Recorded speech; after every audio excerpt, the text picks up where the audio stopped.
Alrighty, what's going on, everyone? I just want to make this video real quick to show you how to tie one of my favorite bass flies ever, that being the Gurgler. This is just an awesome fly. It's easy to tie, it's cheap to tie, it's fun to fish, it casts nice, and it's just a blast. You know, we got things warming up, bass will be moving shallow soon, so you're definitely going to want to try and tie a few up. We're going to get into the specific materials that I use when we get down to the vise, but realistically, as long as you have some sort of thick foam and a stout hook, you can tie this with pretty much anything you got on hand, right? So I tie this with an Estaz body and a Squimpish tail, but I mean, you can, the original uses hackle for the body and bucktail and flash for the tail, but you could do anything you want. I mean, you could do a full crystal flash tail, you could do super hair, like anything straight and long you could probably make work for a tail. The body, you could do whatever. You could do the hackle like the original, you could do Estaz like I'm doing today. You could do a rabbit strip and sort of make like a master splinter. It's like a mouse fly. Check that out, or I could make another video for that. It's almost identical to how this is tied. You know, you could do a whole bunch of different. You just do ice dub for the body if you want. It's the only thing you really need is that foam. But anyway, we're gonna go down the vise and I'll show you guys how I tie it. Alrighty, so we're just gonna go over the materials super quick. Tying this on a pretty stout hook today. This is a Mustad 34007 2-aught.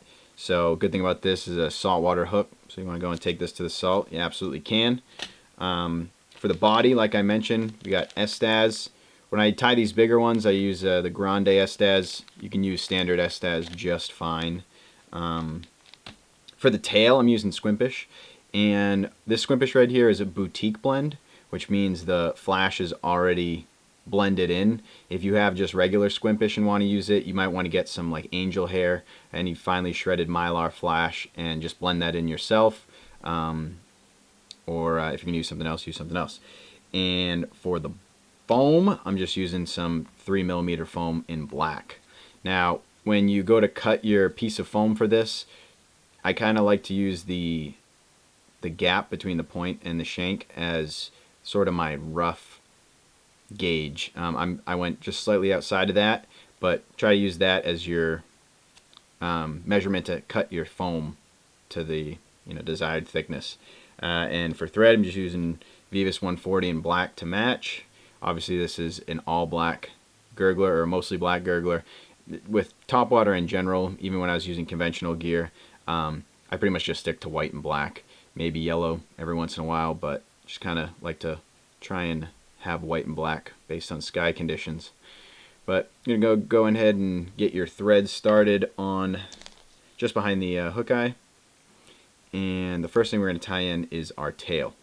So Gartside on his website for the original pattern says that the tail should be about 1 1/2 the length of the hook shank. So it doesn't have to be exact. You can make them shorter and longer than that, but that is the original specs. So just going to cut some clump of Squimpish off my hank here, and I'm just going to kind of roughly measure that out. I like to leave mine a little longer, so I kind of ignore the very end of it. You got 1/2, kind of transfer that to the back-ish, and we're going to cut it right around here. Doesn't have to be exact. And what we're going to do is just tie that in. Now when you're tying this in, most of this fly is going to be tied on the front portion of the hook, and that's going to allow the butt end of this fly to sort of sink down a little bit when you stop retrieving. If you don't want that, just go further back, and that way there'll be more foam, so it'll lay flatter in the water. But when I tie these, I like to go pretty much to the hook point. So that's what I'm going to do here.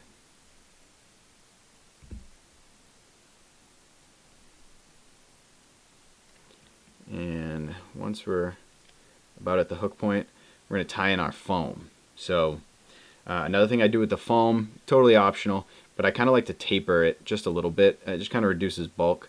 So I'll just come with my scissors and sort of cut this to a little bit of a point. Not necessary.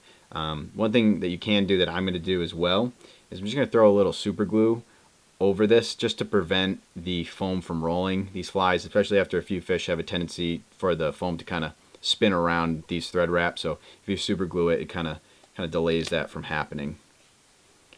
So Just take a little bit of super glue. Just lay that on there.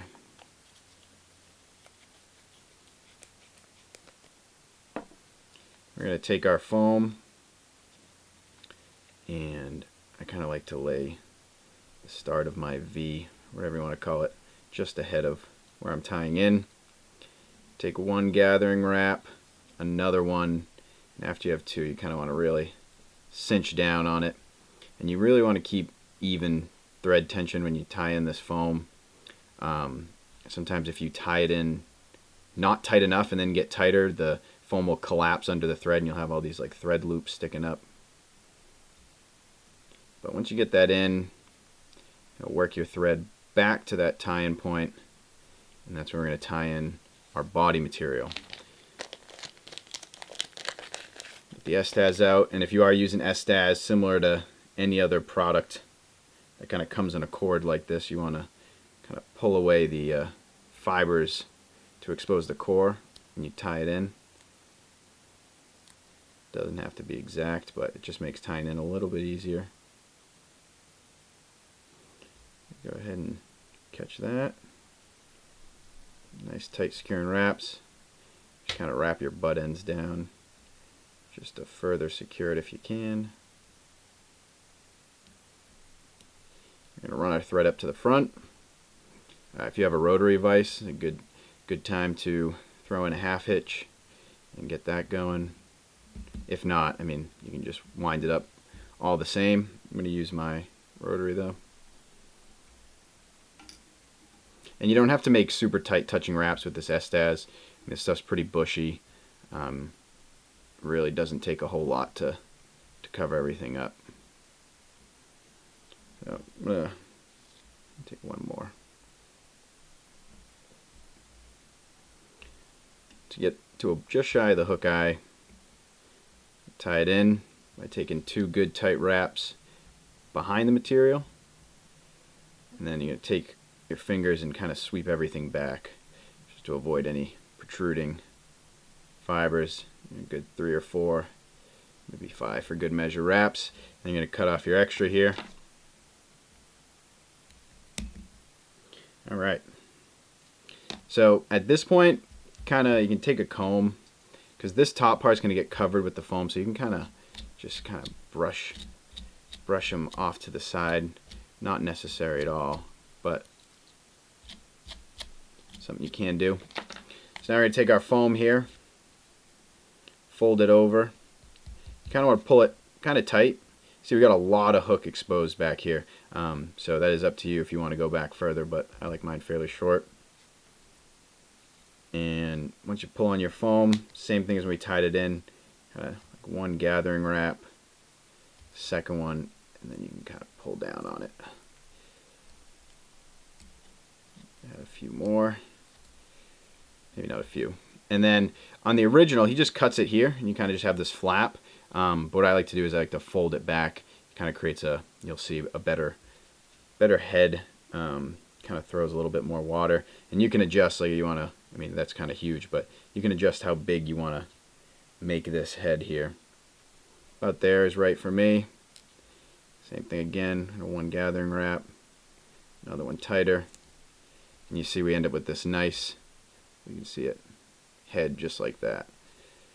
And we're pretty much done. Just go and grab your whip finish tool, and these fibers down here always kind of stick forward, kind of tough to avoid, but you can throw a little super glue on your thread if you want to, but I'm going to put super glue, you'll see, on the actual knot itself once I'm done. So, and I like to finish mine on top because that's where I'm going to put my super glue. Pull that nice and tight. Trim it close.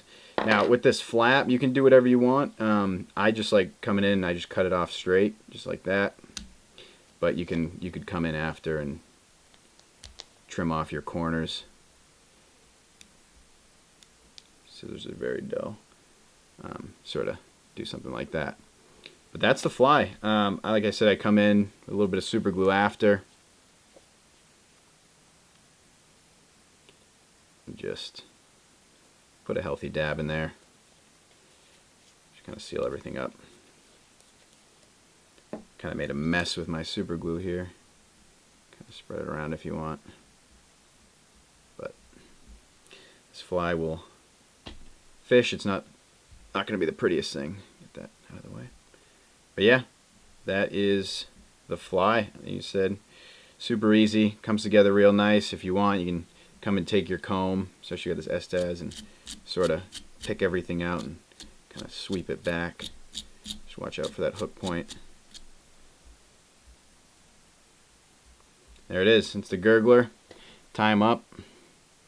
Feed him to a few bass, and thanks for watching.